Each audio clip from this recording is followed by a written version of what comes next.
Ito, yung sunod. Mga kababayan, naku po. Ano yung sunod, Kent? Eto na, mga kababayan. Ang sunod po nating pag-uusapan ay patungkol po dito sa Supreme Court. Ito, mga kababayan, alam ko naman po na ang mga DDS ay pirming iyak. Pirming iyak, pirming nagsisigaw na 2019, tinanggal na ni Tatay Digong ang Pilipinas sa pagiging miyembro ng ICC. So, wala ng karapatan ang ICC na pumasok sa Pilipinas para arestuhin si Bato, si Bongo, at iba pa. Kasi 2019 pa daw, tinanggal na ni Digong ang Pilipinas sa pagiging miyembro ng ICC. So ngayon, mga kababayan, gusto kong ipakita sa inyo na mismo si Leonen, ang Chief Justice ng Supreme Court, mga kababayan, ang Chief Justice ng Supreme Court ay nagsalita na. Ito mga kababayan.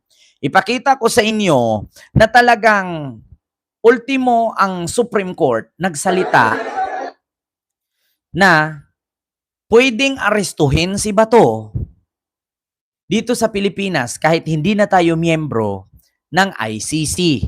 Ito po yan, mga kababayan.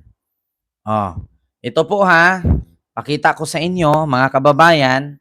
Ayan. Bato, wala ka nang tatakbuhan. Ayan si Leonen. Lakihan ko lang, mga kababayan, para makita ninyo. Wait lang. Wait lang. Ayan. Lumiit tuloy. Balik tayo. Balik. Ayan. Ito. Ayan, mga kababayan. Ipapabasa ko sa inyo ito.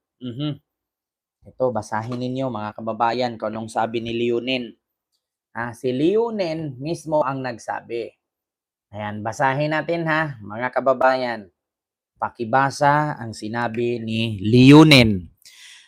Mechanism that safeguard human rights and protect against the grave offenses sought to be addressed by the Rome Statute remain formally replaced in jurisdiction. Further, the International Criminal Court retains jurisdiction over all acts committed by the government actors until March 17, 2019. Hence, withdrawal from the Rome Statute does not affect the liabilities of individuals charged before the International Criminal Court for act committed up to this date. So sa madaling salita, mga kababayan, nagpapatunay na walang takas si Bato de la Rosa. Mga kababayan, alam nyo na. Sinabi mismo ng Supreme Court. Sinabi mismo ng Supreme Court yan. Ito yun, ayon kay Senior Associate Justice Marvin, ano ba yan? Ayan. Leonen, ang pag-alis ng Pilipinas sa Rome Statute ay hindi pagkaapekto sa pananagutan ng mga individual sa mga kasong ginawa bago ang naturang petsa. So, ibig sabihin, sa madaling salita, mga kababayan, kahit tinanggal ng presidente ng Pilipinas noon na si Digong ang ICC sa pagiging ang Pilipinas sa pagiging miyembro ng ICC. Ito po nakalagay, mga kababayan. Basahin ko ulit Ito, basahin natin ulit, mga kababayan. Ilapit natin. Ayan. I-search natin sa Google. Ayan po ang nasa Google. At si Leonen na mismo nagsabi, N. Pangilinan versus Cayetano, GR number 238875, the Philippine Supreme Court ruled that the country's withdrawal from the Rome Statute does not extinguish criminal liabilities or stripped the International Criminal Court of jurisdiction over acts committed by the Philippine government actors, while the country was still the state party up to March 17, 2019. Ngayon, jurisdiction period, the Philippines was bounded by the Rome Statute from November 1, 2011 until effective withdrawal date of March 17, 2019. Effect of withdrawal. Under the Article 1 to 7 of the Rome Statute, a withdrawal does not affect cooperating with or answering for any criminal proceedings or act that occurred prior to the effective date. Domestic human rights, local legal safeguard, and penal laws such as Republic Act 9851 continue to punish international crimes like genocide and crimes against humanity domestically regardless of treaty withdrawal. Alam nyo na, mga kababayan. So sa mga nagngangaw-ngaw, RBP, hello po, sa mga umiiyak na DDS, na ang sabi, hindi naman tayo miyembro ng ICC, bakit ipapa-aresto pa si Bato at si Bongo? Ang sabi nga ng Supreme Court, ang pagkalas ng Pilipinas sa ICC ay hindi nakaapekto sa pag-cooperate or pagsagot sa mga criminal proceedings act that occurred prior to the effective date. Alam nyo na. Kasi mga kababayan, natawa lang kasi ako dito sa sinabi ng Net25 anchors. No? May mga reporter kasi sa Net25 mga kababayan, yung mga tuta ni Marcoleta, nagre-react sila. Ang sabi nila, sabi daw ni BBM, hindi siya makipag-ugnayan sa ICC, pero ang sabi daw ni Jose Claire Castro, inutos daw ni PBBM na iparesto si Bato. Ito mapapahiya dito ang mga anchor ng Net25. Ito po yan Jose Claire Castro. Sino bang nagpapa-aresto kay Senador Bato? Ano bang standing order? Is there a standing order from the president to have Senator Bato arrested? Yes, still, there is. Alam niyo na. Alam niyo na. Ibig sabihin niyo lang nalaman? Hindi, kasi sabi ni Pangulong Bongbong, hindi tayo nakikipag-ugnayan sa ICC. At hindi tayo Hindi nakipagtulungan. tayo nakikipagtulungan. Kasi kung sa mga umiral na batas sa Pilipinas, walang dahilan para arestuin si Senador Bato. So ngayon, alam niyo na lahat ng sinasabi ng Pangulo ay kabaligtaran. Kita nyo, binanata na ng INC si PBBM. At kung sundin lang daw natin ang batas ng Pilipinas, hindi daw dapat pwedeng arestuhin si Bato. Yun bang nag-react abogado? Hindi. Tuta lang ni Marcoleta. At saka nandito naman yung abogado sa gitna, hindi man lang nag-react. Di ba kakabasa ko lang kanina sa sabi ni Leonin, hindi nakakaapekto ang pagkalas ng Pilipinas sa pagiging miyembro ng ICC. Bakit? Kasi kung patungkol sa genocide, crimes against humanity, kung meron man tayong kapwa Pilipino na kasali sa paggawa ng genocide, crimes against humanity, pasok pa rin sa kaso sa ICC. 'Di ba? Kakasabi lang kanina kahit matagal na tayong bumitaw, pagiging miyembro ng ICC, hindi nakakaapekto sa mga tao na may mga kaso sa ICC. Kasi bakit? Kahit kumalas na tayo, pasok pa rin kapag sinabing, ano bang kaso ni Bato? Crimes against humanity. Anong nakalagay sa batas? Genocide, crimes against humanity ay under pa rin sa ICC kahit hindi tayo na miyembro sa ICC. Okay lang sana kung ang kaso ni Bato ay pagnanakaw. Okay lang sana kung ang kaso ni Bato ay pag-rape. Ang kaso nila, pumatay sila ng libo-libo. So pasok sila sa genocide at sa crimes against humanity. Ilan nga ba ang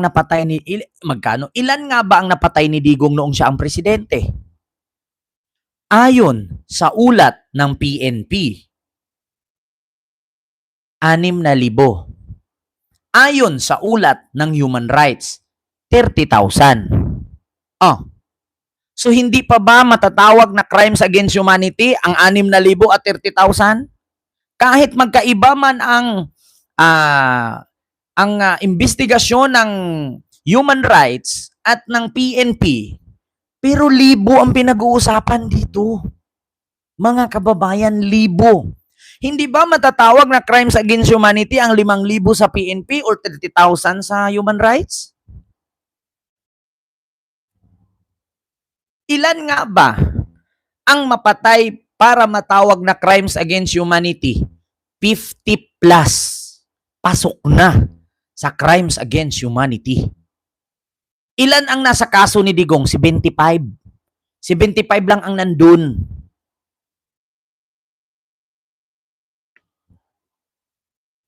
$75 lang ang complainant na nandun. Kasi maraming gustong mag-complain na tatakot. Di ba? Oh. Sige nga, i-search natin. Ilan ba ang datos ng napatay sa war on drugs? Ito ha, i-search natin sa Google. Ilan ang napatay sa war on drugs? Malalaman naman natin yan, kaya lalabas naman yan sa Google. Oh, ito na. Mga kababayan, ipabasa ko sa inyo ha. So kapag ba 5,000, hindi ba pasok sa crimes against humanity? Anong klaseng kaso yan? Ito. Ito mga kababayan, basahin natin ha. Google yan. Ayon sa opisyal na ulat ng Philippine Drug Enforcement Agency or PDEA, nasa 6,235 katao ang opisyal na napatay sa mga lehitimong operasyon kontra droga.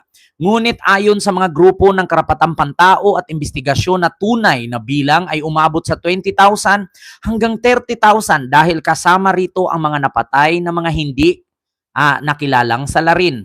Mga datos at bilang ng nasawi sa PDEA 6,235 at sa human rights naman ay 20 to 27,000. Kabuuhang bilang. Mga batang biktima, mahigit 122 na bata ang naiulat na nadamay at napatay din sa gitna ng kampanya. Oh. Alam nyo na. So hindi pa ba pasok yan? Hindi ba pasok sa crimes against humanity? Mga kababayan, ayon sa batas at sinabi ni Leonin sa Supreme Court, hindi nakakaapekto ang pagkalas ng Pilipinas. Hindi nakakaapekto ang pagkalas ng Pilipinas pagiging miyembro ng ICC sa mga kaso na ikinasangkutan ni Digong at ni Bato. ICC, under pa rin ng ICC ang genocide at crimes against humanity. So ang kaso po ni Digong at ni Bato at ni Bongo at iba pa ay crimes against humanity. So alam nyo na, mga kababayan, di ba? Kapag nag-research tayo, marami tayong matutunan. Pero pag nakinig tayo sa mga vlogger na DDS, putang ina, magmukha kang tanga. Wala kang alam, puro lang ka fake newsan. Alam nyo na, mga kababayan. So ngayon, karapat-dapat bang si Digong mabulok sa kulungan? At karapat-dapat bang si Bato ay makulong at si Bongo at iba pa? Yes, 100%. Although si Bato ay inutusan lamang, although si Bongo ay damay lamang, pero party pa rin sila. Meron nga tayo sa batas. Kapag ang isang tao ay ni-raid sa usaping droga, 5 meters away, pag nakita ka, damay ka. Nasa batas yan. Mga kababayan, sino yung mga mahilig magbasa ng batas? Kapag merong ni-raid na droga, 5 meters away sa ni-raid, pasok ka. Si Bongo pa kaya hindi mapasok? Si Bato pa kaya hindi mapasok? Sino ba ang PNP chief nung panahon ni Digong? Si Bato. Sino ba ang assistant ni Digong? Si Bongo. Sino ang DOJ?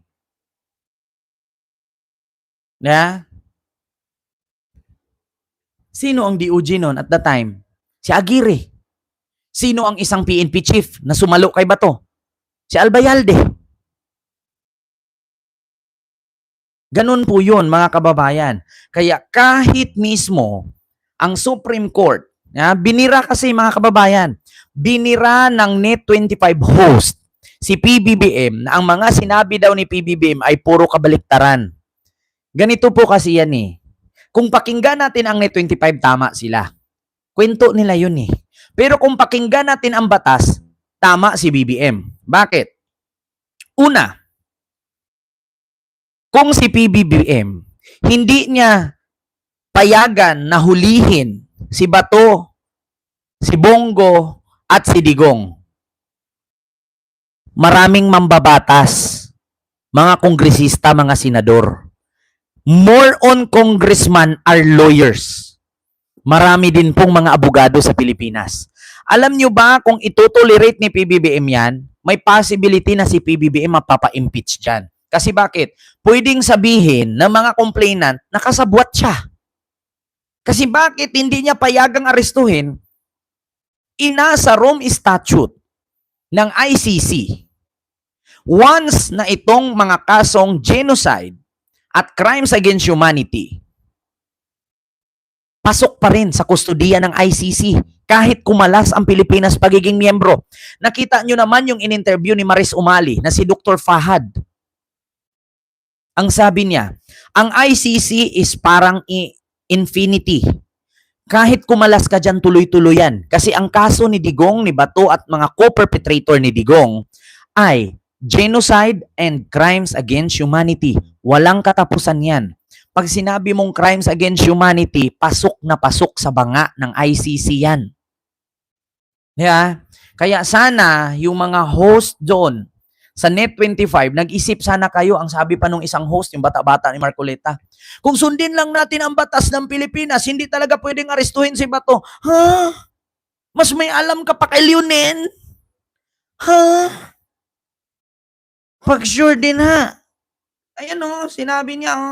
Yusek, Claire Castro, sino bang nagpapa-aresto kay Senador Bato?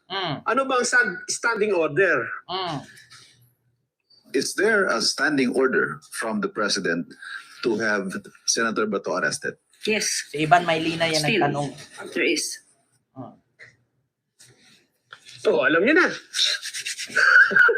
Alam niyo na kaya. Ibig sabihin niyo lang nalaman?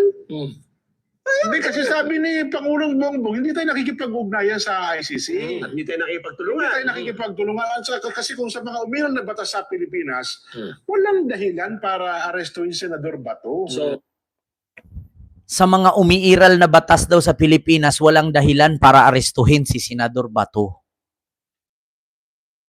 Isinabi na nga ni Leonin na hindi nakakaapekto ang pagkalas ng ICC. So sinong nagsabi? Saan mo nakuha yan? Kay Marcoleta na naman. Ito po siya yung host ng Net25. Ito po yung nakita ko sa Hong Kong. Nung pumunta ko ng Hong Kong. Ito, ano siya mataba na medyo maliit. Kasama niya yung anak niya at asawa niya. Doon kami nagkita sa may Causeway Bay. Oo, nung time na yun. Naka-pink siya na damit nun. Ito siya, ito. Ayan. Ito, yan. Tuta ni Marcoleta yan eh. Oh, 'di ba? Alam nyo na, mga kababayan. Oh, binira ng INC or Net25 host si PBBM. Lahat daw ng sinabi ni PBBM kabaliktaran. Pag sure mo diha oy. Si PBBM oo, pero yung batas sa Pilipinas hindi pwedeng diktahan ni BBM yan. Una, ang gobyerno ng Pilipinas ay binubuo ng tatlo. Executive, legislative, at Supreme Court. Diba? Binubuo sa tatlo yan. Korte, presidente, at mga mambabatas. Executive, legislative, at mambabatas or korte. Diba? Kaya hindi po pwede si PBBM mangialam dyan. Wala siyang power. Ang judiciary, executive, at legislative. Pareho lang lahat yan. Diba? Kaya sa totoo lang, FYI, Interpol. At saka mga kababayan, ulitin ko ha, ito pa, gusto ko lang i-correct yung host ng ICC, ng INC, ICC tuloy. Ganito po kasi yan. Doon na nga tayo, walang jurisdiction ang ICC sa Pilipinas. Walang jurisdiction ang ICC. Yes, totoo kasi kumalas tayo. Pero ang Interpol meron. Kasi nga, kung hindi lang bobo yung si Rodrigo Duterte, tinanggal niya ang Pilipinas pagiging miyembro ng ICC kasi ang alam niya baka arestuhin siya kasi alam niya matagal na ICC ang kalaban niya. So tinanggal niya ngayon pagiging miyembro. Akala niya pag tinanggal ang ICC, hindi na siya maaresto. Hindi niya inisip na miyembro pa tayo ng Interpol. Wala bang nakapag-advise kay Digong noon? O si Digong na naman nagmamagaling? Kasi piskal ako, mayor ako, presidente ako, wala kang alam, ma'am. Wala kang alam. Ayan na naman tayo sa piskal ako, mayor ako, presidente ako, wala kang alam. Alam mo nga, alam mo na hindi na tayo miyembro ng ICC kay kumalas ka. Pero alam mo na miyembro tayo ng Interpol. O bakit? Sino bang uutusan? Ito, korte ka. Sino bang mag-aresto sa'yo? Ang korte o ang pulis? Ang otoridad? Sa buong mundo, ang korte natin ang ICC. Sa pangkalahatan, sa buong mundo. Ang pulis natin ay ang Interpol. Sa pangkalahatan, sa buong mundo. So, ang ICC ang korte, ang Interpol ang mag-aresto. Tinanggal niya ang pagiging miyembro ng ICC. Akala niya iligtas na siya. Miyembro tayo ng Interpol. Di ba? Asan ka ngayon? Nga ka ngayon. Patay ka diha. Hay, nako, mga kababayan. Diba, kita nyo mga kababayan, mga tanga-tanga lang. Magagawa na nga lang kayo ng balita dyan, mali-mali pa kayo. Kaya nga, sa totoo lang, ini-encourage ko po. Ayan, Mild B, maraming salamat po sa yung super sticker. Thank you so much po. Kaya inaanyayaan ko po ang lahat, bago po kayo manood ng balita or kaya sa mga vloggers, mag-research po kayo. Huwag po kayong basta-bastang maniwala. Pwede nyo namang i-research katulad sa mga sinasabi ko kung totoo ba ito. Ma'am Biabeng, hello po. Solo iyo, yan. At kaya, Ma'am Nini TV Vlog. Ito, katulad sa mga sinasabi ko, pwede nyo po itong i-research. No? Mag-research po kayo. Hindi ko naman kayo sinabihang maniwala kay sa akin, pero ini-encourage ko na mag-research po kayo. Para, ako hindi ko kayo in-encourage, paniwalaan nyo ako, paniwalaan nyo lahat ng sinasabi ko, yung mga kininto ko, ganyan-ganyan. Hindi po. Mag-research po kayo. Much better po. Pag nag-research kayo, andyan po yung Google. Nakapanood nga kayo ng live sa YouTube, yung Google, wala namang 1 megabyte. Hindi naman yun aabot ng 3 pesos yung load na magastos mo doon. Di ba? Kaya sa madaling salita, mag-research po kayo. I-research nyo, ang ICC ba wala ng jurisdiction sa Pilipinas? Doon malalaman nyo yan, may sagot yan. So si Bato ba ay pwede pang arestuhin ng ICC sa pamamagitan ng Interpol? Sasagot po si Google dyan. Si Robin Padilla nga, nag-google na nga eh. Yeah, mga DDS nga, ayaw nila ng Google kasi fake news daw si Google. Putang ina, pati si Google fake news. Sila tama kasi mga narcissist sila eh. Ultimo, biruin nyo mga kababayan, si Google fake news. Ang DDS ang hindi fake news, sabi nila. Biruin nyo mas matalino pa ang mga DDS kaysa sa Google. Alam nyo na, mga kababayan. Mag-research. Nanay Minda, hello po. Research, research, research. Di bali nang hindi tayo nakapagtapos. Andyan naman yung Google. Nandyan naman yung mga research. Nandyan yung mga dictionary. Pwede mong i-search sa ChatGPT. Pwede mong i-search kay Ola. Pwede kay Google, kay Bixby. Hay nako, mga kababayan. Marami dyan. Search nyo lang. Tanong nyo. Kung sino yung mga assistant dyan, si Siri. Tanungin nyo si Siri. Hey Siri, pwede bang arestuhin si Bato kahit hindi na tayo miyembro ng ICC? Sasagot yan. Ito, mga kababayan. Ayan, pag naka-iPhone kayo, Siri. Pag nagka-Android kayo, Samsung, Bixby. 'Di ba? Gano'n ka-simple. Dati pupunta ka pa ng library, maghanap ka pa ng dictionary, encyclopedia, almanac, atlas. Ngayon kay Google na lahat. Oo, yung dati dictionary, almanac, atlas, Oo, tapos meron pang encyclopedia, meron pang geometry, trigonometry, 'di ba? May Gemini na.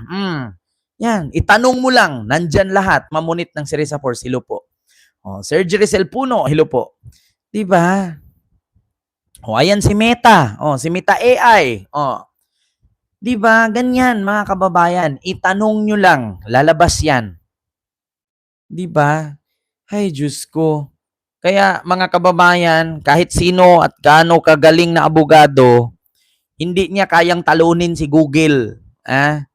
Oo, although meron siyang degree, meron siyang papel, meron siyang diploma, meron siyang lisensya. Pero wala ni sinumang abogado na kayang talunin si Google. Maskin si Miriam Santiago na may sariling Webster Dictionary, hindi kayang talunin ni Miriam si Google. Tandaan nyo yan. Si Sarah nga, sa Google lang nabubuhay. Pero, nakakapagtaka, hindi alam yung Foxelica. Di ba? So yun lamang po mga kababayan. Nabubuhay sa Google pero hindi alam ang Foxelica. Ay naku, kaya nga yan ito real talk lang mga kababayan.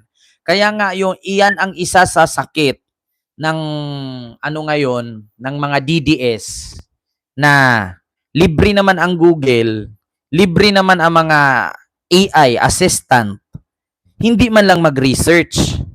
At saka yan din ang sakit sa mga politiko na walang alam sa batas tas pumasok sa pagiging senador, pagiging congressman. Alam naman nila ang trabaho ng congressman ay gumagawa ng batas, nagpapatupad ng batas at ang senador. Pero ang kapal ng pagmumukha at ang lakas ng loob na pumasok sa Senado at sa Kongreso na wala namang alam sa batas. Kaya nga magugulat ka eh. Ito real talk lang. Kung ikaw abogado naging congressman, mag-hired ka pa ba ng assistant na abogado? Hindi na. Kung ikaw artista, naging congressman, malamang mag-hired ka ng napakaraming assistant at secretary. Dagdag sa gastos, dagdag sa pundo. Yan ang mga nagpapahirap mga kababayan. Yung mga politiko na walang alam sa batas na pumapasok sa Kongreso at sa Senado. Bakit? Imbis ng staff mo 5 lang, magiging 30. Bakit? Kasi napakadaming sandamakmak na abogado ang i-hired mo kasi wala kang alam sa batas pagdating sa, katulad yan, sa Senate hearing. Sa impeachment ni Sara. Do you think ilang abogado ang nandyan nasa likod ni Tulfo, ni Erwin Tulfo, ni Rapi Tulfo, ni Win Gatchalian, ni Tito Sen? Napakadaming abogado sa likod niya nila. Bakit? Si Robin, kasi hindi sila mga abogado eh. Pagdating yan sa usaping legal, hindi nila alam yun, magtatanong pa yun. Kapos yung abogado naman, ang bilis ng type. Print mo to, Xerox mo to, para alam ni senador kung anong ibig sabihin ni Kapunan, anong ibig sabihin ni Chis, anong ibig sabihin nun ni Luistro. Kasi hindi nila alam. Imbes na yung budget dun sa sandamakmak, napakadaming abogado sa likod nila, ipamigay na sana yun sa mga gutom sa lansangan, nandun sa abogado na pondo. Alam nyo na. Kaya ang hirap bumoto ng mga politikong kongresista at senador na hindi abogado. Dagdag sa pondo. Biruin nyo, 25 million a day ang nagastos ng Senado. Di ba may senador noon na kunti lang ang staff? Di ba? Lalo na si Robin, ilan ang staff niyan? Kasi wala siyang alam sa batas. Kailangan may mga abogado, 2, 3 yan sa likod niya. Yung isa naman, taga-print, yung isa, sekretary ng abogado, tapos si Robin may sekretary pa. Hindi ba po pwede yung abogado mag-type sa ganyan? Wala siyang sekretary. Meron yan, magpa-print, tatakbo, bibili, abot kay Robin, abot kay ganyan, abot kay Soto, abot kay ganyan. Kasi hindi sila mga lawyers. Si Sara pa kaya? Ngayon, sasabihin ng mga DDS, bakit si BBM hindi naman abogado? Bakit naging presidente? Bakit naging senador? Kung makita mo man yung utak ni BBM, mas matalino pa sa abogado eh. Akala nyo si BBM nandyan sa Malacanang lang yan, hindi nagbabasa? Putang ina, may libro si Marcos na hindi ko maintindihan. Oh, try nyong puntahan. Opisina ni BBM, tignan mo yung mga librong binabasa niya na hindi mo alam. Real talk lang tignan mo yung lamesa ni Marcos Jr. May mga libro doon na hindi alam ng sinumang politisyan. Sinabi na nga ni Carlos Kilala niyo si Professor Carlos? Yung babae? Si Clarita? Sabi niya, nung time na nag-meeting kami, buong gabinete, 3, 2 lang kami nagkakaintindihan ni BBM. Yung the rest na miyembro ng gabinete, hindi nila alam yung pinag-usapan namin. Kasi magbabasa ng libro yan na kami lang nakakaalam. Hindi alam ng mga kabineting miyembro. Dami kami doon, 15, 20 kami nakaupo, pero 3 lang kami nagkakaintindihan. Biruin nyo yan? Ako na mismo, saksi, nakita ko yung mga libro ni BBM sa lamesa, hindi ko nga alam kung anong libro yun Pinagbabasa niya. Kaya daig pa niya ang abogado. Kung ang abogado, pag nag-aral ka ng abogasya, yung paa mo nakababad sa tubig na maiinit, maligamgam. Si BBM, ang kapal ng salamin yan. Nagbabasa yan ng kung ano-anong libro dun. Kaya nga kung pautakan lang, walang-wala si Sara dyan. Di ba? Totoo yan, mga kababayan. Matalino ang ating presidente. Hindi naman sa diploma nagbe-base na matalino ka. O, di ba si Sara, graduate ng law yan? Asan yung talino niya? Kung sila nga dalawa ni BBM ngayon i-compare at debate, Englishan ang tanong, putang ina, si Sara tulo laway. Si Sara may diploma, abogada. Si BBM wala daw diploma. Pero i-compare mo sa debate, English ang gamit. Sagutan sila. Debate, itanong mo kay Sara, itanong mo kay BBM, isang sagot. Isang tanong lang. Itanong mo kay BBM at kay Sara, yung isang tanong mo, English. About politics. Si Sara, tulo laway nga. Hindi alam ang isasagot. Hindi naman nagbibigay sa diploma yan Hindi nagbibigay sa degree yan Bakit? Pag naging abogado ka ba, graduate ka sa abogado, cum laude ka. Pag ipasok ka sa ganyan sa law firm, do you think alam mo agad yan? Malamang pag-aralan mo muna. Sa Jollibee nga, pag pumasok ka Bakit? Pag graduate ka ng culinary, magtrabaho ka sa Jollibee, alam mo agad yung proseso doon? Pag-aralan mo pa ng ilang linggo yan, kaya nga may orientation Try mo pumasok sa 7-Eleven. Accountancy graduate ka, degree holder ka, cum laude ka. Pasok nga sa 7-Eleven, kung isang araw, alam mo agad. Tangina, isang buwan, hindi mo ma-memorize lahat sa 7-Eleven. Apakadaming i-memorize. Sa presyo, sa machine, yung oras, yung mga degree, ginagamit dun sa mga machine. Yung mga palatuntunin dun sa loob ng tindahan. Kaya nga sabi ko sa inyo mga kababayan, hindi nagbe-base sa diploma at degree. Experience ang kailangan, hindi diploma at degree. Ang masaklap lang dun may diploma ka, may degree ka. May experience ka pero hindi mo nilagay sa utak mo Wala pa rin kwenta. Diba, Sara? Diba? Yun lang, mga kababayan. Sa inventory pa lang, sasakit na ulo mo. Sa oras pa lang, yung sa pagkain, ang dami mong tatandaan sa 7-Eleven. Take note ang pinakamahirap na trabaho sa Pilipinas ang 7-Eleven. Yung mga fast food, Jollibee, McDo, Chowking, bilis lang yan Linis, hugas, luto, bantayan mo lang yung oras Pag-serve, kalinisan lang kailangan mo sa pagkainan. Pero sa 7-Eleven, sasakit ulo mo, maniwala ka sa akin. Trabante din ako ng 7-Eleven noon Ay, nako. So yun lang, mga kababayan, yung ating topic sa mga oras na ito.